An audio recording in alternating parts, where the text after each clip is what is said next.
Something powerful is rising in the heart of Africa.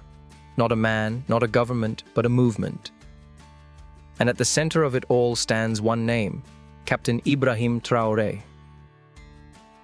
At just 34 years old, Traoré didn't wait to be invited by history. He forced his way in.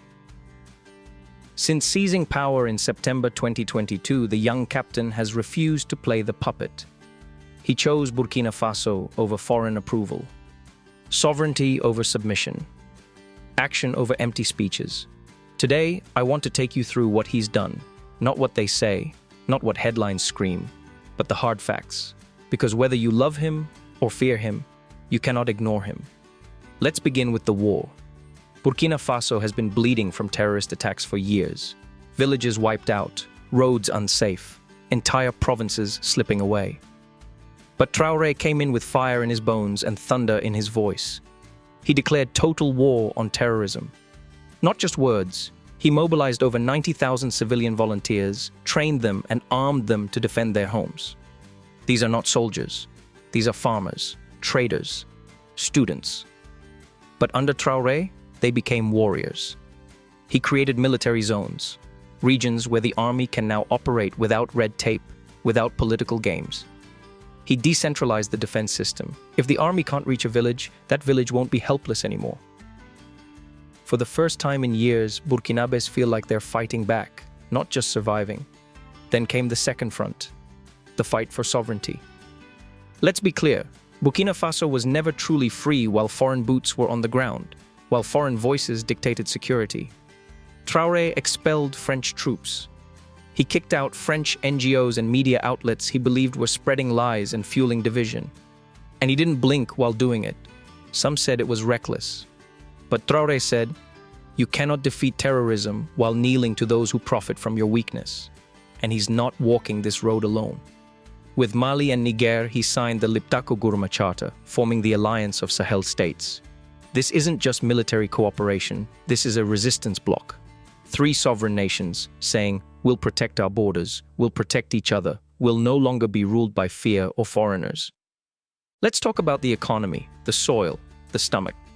Traoré knows you can't win a war with empty bellies, so he launched a nationwide food sovereignty program. He called on the youth, the army, the volunteers, to pick up hoes, not just guns.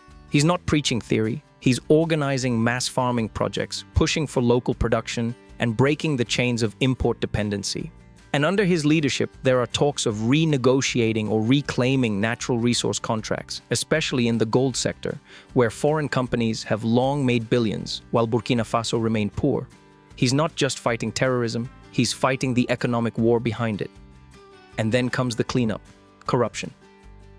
Traoré has made it clear, if you stole from the people, if you betrayed the flag, if you fed the flames of war for profit, you will be exposed. His anti-corruption drive has shaken the old political class to its core. He's not asking for permission. He's not holding long meetings. He's arresting, investigating, and replacing. This is what accountability looks like when it comes with courage. But here's the secret behind it all. Captain Traoré is not obsessed with power. He doesn't speak often, but when he does, his words carry the weight of a revolution. He says, "Let me work in silence." And in that silence, he's building something the world never expected. A Burkina Faso that owns its land, its voice, its future. He's inspired millions, not just in Burkina Faso, but across Africa. Young Africans now look to Ouagadougou like it's a capital of defiance. Because Traoré is not begging for seats at the global table. He's building a new table with African wood, African minds, and African pride. So what does it all mean? It means the game is changing. It means Burkina Faso is not just fighting for territory, it's fighting for its soul. And the man leading that fight, with boots in the mud and fists in the air, is Captain Ibrahim Traoré. Say what you want, call him controversial, call him military, but don't you dare call him a puppet, because when history remembers this chapter of Africa, it won't be about coups or headlines, it'll be about a generation that refused to kneel, and a young captain who lit the match. If this message moved you, like, share, and let others hear it. Because we're not just telling stories. We're documenting a revolution.